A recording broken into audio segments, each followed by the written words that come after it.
Assalamualaikum warahmatullahi wabarakatuh. Perkenalkan, nama saya Ramuna Halisa. Nama saya Rizla Fatimah Dari Farmasi Angkatan 2021. kelompok 28 dan kami di sini akan menjelaskan tumbuhan alang-alang.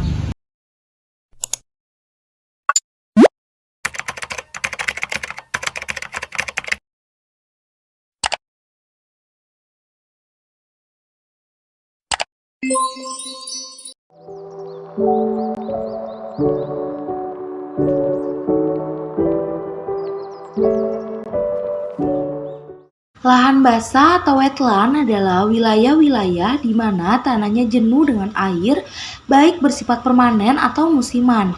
Wilayah-wilayah itu sebagian atau seluruhnya kadang-kadang tergenangi oleh lapisan air yang dangkal.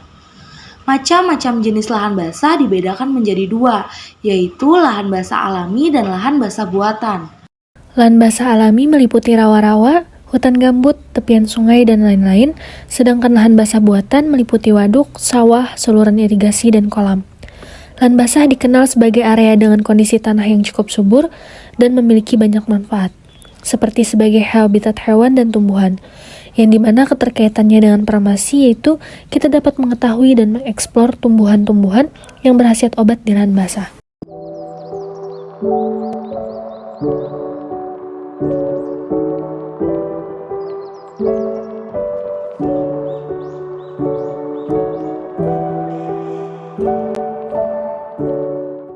Alang-alang merupakan salah satu tanaman liar yang ternyata memiliki banyak manfaat bagi kesehatan. Nama lain dari tumbuhan alang-alang adalah Impreta clindicale L. Alang-alang mampu tumbuh hingga sampai 120 cm. Alang-alang banyak digunakan sebagai obat tradisional di Indonesia, Malaysia, Cina, India, dan negara Asia Tenggara lainnya. Kini belum ada efek buruk yang dilaporkan untuk penggunaan alang-alang.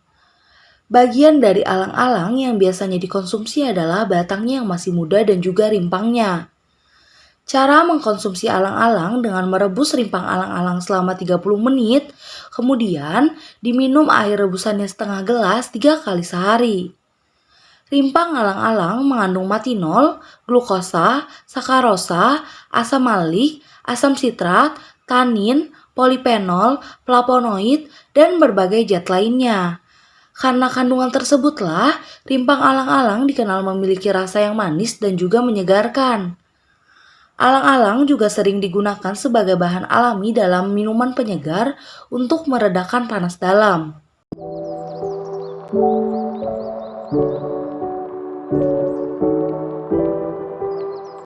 Ini merupakan salah satu contoh tumbuhan dari alang-alang. Alang-alang merupakan rumput tahunan yang menyukai cahaya matahari. Alang-alang dapat berkembang biak dengan biji maupun rimpang, tetapi pertumbuhannya akan terhenti apabila ternaungi. Kemudian alang-alang merupakan gulma penting di berbagai negara tropis maupun subtropis, terutama yang curah hujannya tinggi seperti Asia Tenggara dan Afrika Barat. Alang-alang sering dipandang sebelah mata karena ia tumbuh liar. Namun, ternyata alang-alang memiliki banyak khasiat untuk kesehatan. Berikut manfaat alang-alang bagi kesehatan. Yang pertama, sebagai diuretik. Alang-alang memiliki sifat diuretik sehingga secara umum bisa bermanfaat untuk gangguan ginjal. Alang-alang bisa digunakan untuk mengobati kencing berdarah, kencing nanah, radang ginjal akut, serta kelainan ginjal lainnya, termasuk bisa menghancurkan batu ginjal. Yang kedua yaitu menghentikan pendarahan. Alang-alang diketahui memiliki efek hemostatik yang baik dan bisa digunakan untuk meredakan pendarahan. Contoh penggunaan alang-alang untuk pendarahan adalah pada kasus mimisan dan muntah darah. Yang ketiga yaitu sebagai pereda demam. Alang-alang dipercaya memiliki khasiat pendinginkan dan bisa digunakan untuk meredakan panas dalam dan sebagai antipiretik atau menurunkan demam. Dan yang terakhir adalah untuk menurunkan hipertensi. Sebuah penelitian yang dipublikasikan di majalah Kedokteran Bandung pada tahun 2015 menunjukkan bahwa akar alang-alang mengandung antioksidan dan polifenol yang tinggi. Kandungan ini memberi efek mampu menurunkan hipertensi atau tekanan darah tinggi.